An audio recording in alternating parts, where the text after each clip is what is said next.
加拿大世界宣明會嚟到非洲贊比亞南區另一個村莊裏面，呢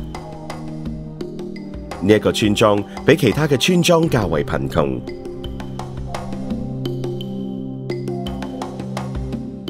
贊比亞世界宣明會嘅專員同我哋講，從呢啲村民所住嘅房屋就可以知道佢哋嘅經濟情況。住喺呢一間草屋裏面嘅小妹妹叫做 Vine， 今年7歲。佢嘅希望係有一日佢同佢嘅屋企人能夠擁有一間石造嘅屋。因為貧窮嘅原因，佢哋而家所住嘅呢間屋全部都係用草做嘅，有隨時倒塌嘅危機。乾燥嘅季節會擔心野火，落雨嘅時候屋企就會漏水。風和日麗嘅日子會有白蟻嚟蛀佢哋屋企。就算無風無雨，或者冇白蟻嚟蠶食呢一間屋，呢一間屋亦都係得1年左右嘅壽命，就要重新再起過一間啦。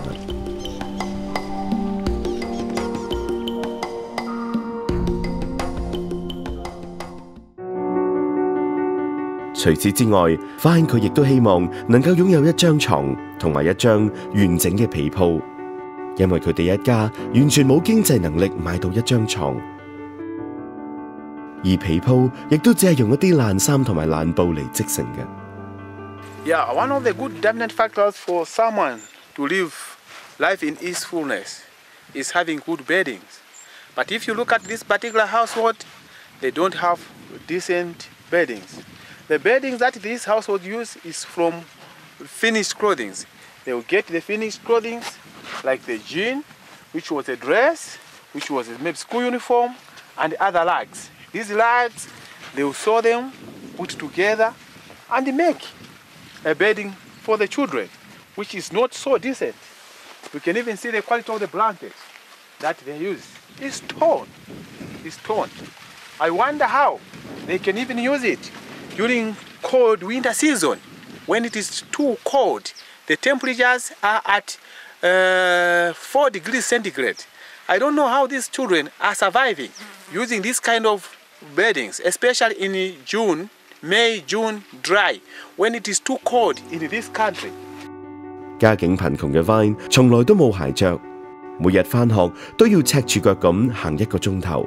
除咗可能會地上嘅雜物慘傷之外，雨水整濕嘅泥路亦都會令到佢哋嘅腳生霉疹。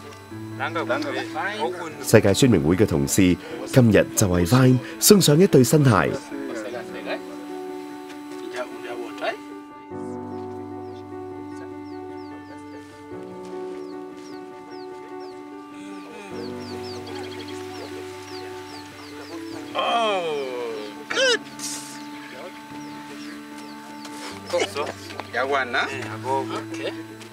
Size, it's good size, perfect fit.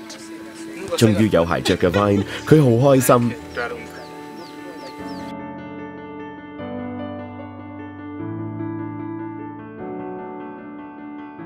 呢一度係 Vine 屋企嘅田，呢一塊田只係有一種嘅農作物，就係粟米。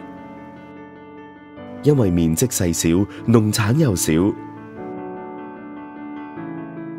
Vine 呢一家只能夠靠塊田種出嚟嘅粟米充飢，唔夠飽，亦都唔夠營養。每日只有一餐，而每一餐亦都係一樣。能夠食到一餐，對於 Vine 一家嚟講已經唔容易，要準備一餐就更加唔容易。Vine 而家就準備洗煲，準備今日嘅呢一餐。因為窮嘅原因，佢哋並冇任何清潔嘅用品，例如簡單嘅洗潔精。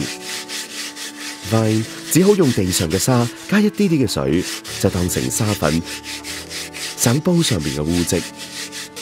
生活雖然艱苦，但係就好有創意。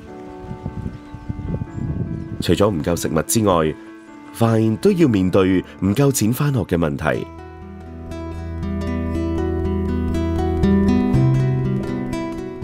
爸爸好想幫助所有仔女都能夠有機會讀書，佢好努力工作，但係由於冇任何嘅資源，佢只好用一啲木燒成炭，出去村口賣俾人。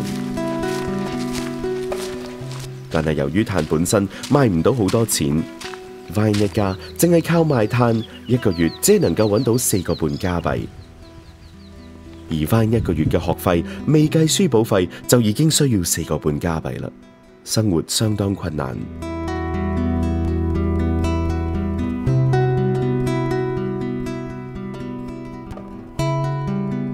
Vine 用嚟返學嘅書包係一個用完嘅麵包嘅包裝袋。Vine 一家面對住各種嘅需要，佢哋希望能夠有一啲有營養嘅食物，有教育，有乾淨嘅食水，有可以用嚟清潔嘅用品，一間安全嘅屋，一張床，同埋一張完整嘅被。其實佢哋嘅需要並唔多，只要我哋每個月39蚊加幣，就可以幫助到好多喺贊比亞好似Vine一樣咁樣嘅家庭。請即刻打電話俾我哋，支持加拿大世界宣明會嘅助養計劃啦！